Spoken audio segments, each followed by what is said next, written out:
In the silence of the Kennedy Space Center, a giant stirs. It's not just a rocket. It's a promise. A promise written in the heat of Apollo, left dormant for half a century, and now reignited. This is Artemis II, the first crewed mission to the moon since 1972. Let's understand what this mission truly means. Artemis II is not a landing. Not yet. It is a lunar flyby, a shakedown cruise, a 10-day voyage that will send 4 humans farther from Earth than anyone has traveled in the age of smartphones, streaming, and space stations. But to grasp its significance, we have to rewind. The last humans to venture beyond low Earth orbit were the Apollo 17 astronauts, Gene Cernan and Harrison Schmitt. They left the lunar surface on December 14, 1972. Since then, every human spaceflight, every space shuttle mission, every Soyuz, every Crew Dragon has stayed within a few hundred miles of our planet. The International Space Station orbits at about 250 miles up. The moon is 240,000 miles away. Artemis II breaks that tether. The mission's core is the Orion spacecraft. Orion looks familiar, a capsule, like Apollo, but inside, it's a revolution. It carries a modern cockpit with digital glass displays, a life support system designed for deep space, and a heat shield that must withstand 5,000 degrees Fahrenheit upon re-entry, half the temperature of the sun's surface. Orion is built to carry 4 astronauts, not 3. And for Artemis II, those 4 seats are filled. Commander Reed Wiseman, a former Navy fighter pilot and International Space Station veteran. Pilot Victor Glover, the first Black astronaut to leave low Earth orbit on a lunar mission. Mission specialist Christina Koch, who holds the record for the longest single spaceflight by a woman, 328 days. And mission specialist Jeremy Hansen, the first Canadian to fly to the moon, representing a partnership that defines 21st century space exploration. For humans, 1 spacecraft. No lunar lander. No touchdown. But a trajectory that will change them forever. Here's how the mission unfolds. Launch day.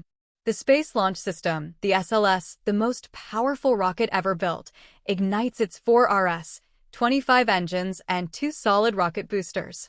The thrust is 8.8 million pounds, more than the Saturn V. The roar is not heard, it is felt, through the ground, through the chest. Within 8 minutes, Orion and its crew leave the atmosphere. The core stage separates. The interim cryogenic propulsion stage gives one final push, a translunar injection burn. And then silence. Orion is now coasting toward the moon, faster than any human has traveled since Apollo 10. For 3 days, the crew lives in a volume roughly the size of a large SUV. There's no room for standing. No shower. No fresh food except what they packed. But there are windows, 4 of them, including a large circular one in the side hatch. And through those windows, for the first 2 days, they watch Earth shrink. Not disappear, Earth never disappears. But it becomes a marble, a blue and white jewel hanging in infinite black. Then comes the critical moment, the lunar flyby.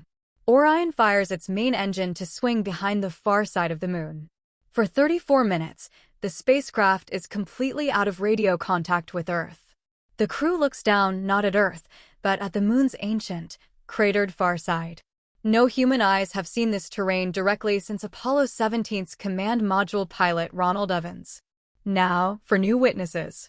As Orion emerges from behind the moon, Earth rises. That moment, the Earthrise, reimagined in high definition, will be beamed to millions. But for the crew, it's not a photograph. It's a visceral truth. One world, no borders, fragile and alone in the dark. The flyby brings Orion within about 6,400 miles of the lunar surface, closer than some Earth satellites. Gravity swings the spacecraft around, slinging it back toward home. No landing, but a critical test of navigation, heat shielding, and human endurance in deep space. The return to Earth is the most dangerous phase. Orion separates from its service module, leaving only the crew capsule. It hits the atmosphere at 25,000 miles per hour, Mach 32. The heat shield chars and ablates, shedding layers of material to carry away heat. Plasma surrounds the capsule, cutting off communications for several minutes. Inside, the The crew feels up to 4 gs. The parachutes deploy first 2 drogues, then 3 main chutes. Splashdown. Pacific Ocean. Recovery ships within sight. Mission duration: approximately 10 days, 9 hours, 50 minutes.